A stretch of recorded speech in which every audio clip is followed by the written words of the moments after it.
direct, lasting impact on physical health, mental health, and the ability to function in society. But we didn't have any idea how much impact it had until the late 1990s when a curious doctor made a groundbreaking discovery. Dr. Felitti led an obesity clinic at Kaiser Permanente. In the late 1980s, he observed a strange phenomenon where many patients who successfully lost weight quickly regained it.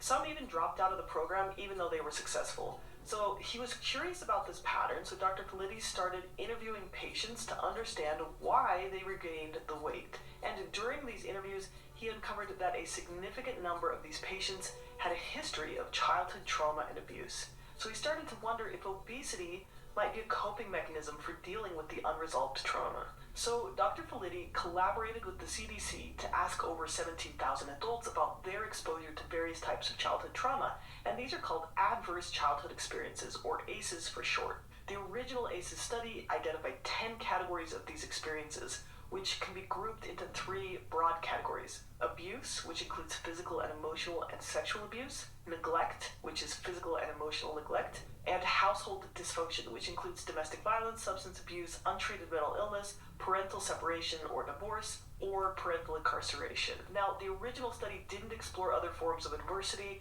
like environmental violence, like war or gang violence or crime, or relocation, like moving, asylum seeking, or divorce, grief and loss, racism, prejudice, or poverty. But even just with their limited study, they had 2 findings that changed our understanding of childhood trauma forever. First, they found that a huge number of people have experienced at least one ACE, 64% of people. And then they found that 17% of children, so that's 1 in 6 children, experience at least 4 ACEs. Even more specifically, 28% of women and 16% of men reported being sexually abused during their childhoods. And this study was done with mostly middle-class white folk, but the rates are actually probably higher with other demographics. So that was the first finding, that childhood trauma is way too pervasive. And then the second big finding, Dr. Felitti found that this trauma is directly correlated with a wide range of negative health outcomes in adulthood, including chronic disease,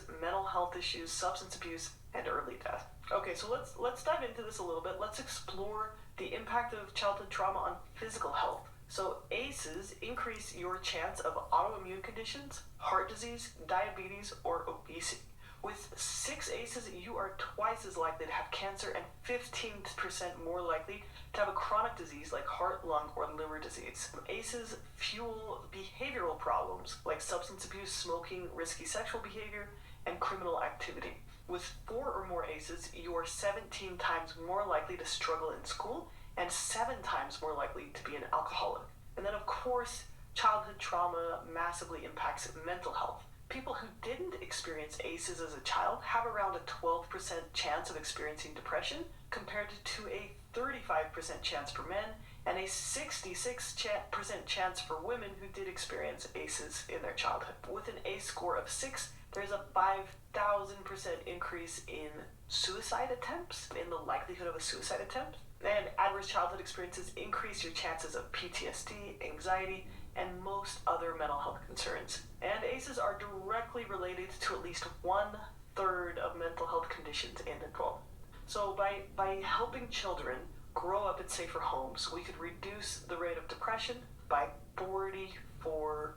I think this is just so impactful. The ACEs study was one of the first to demonstrate how childhood trauma could have a lasting impact on physical and mental health. And childhood trauma can impact basically every aspect of your life. The ACEs study showed that it can impact our ability to form healthy relationships or perform at work.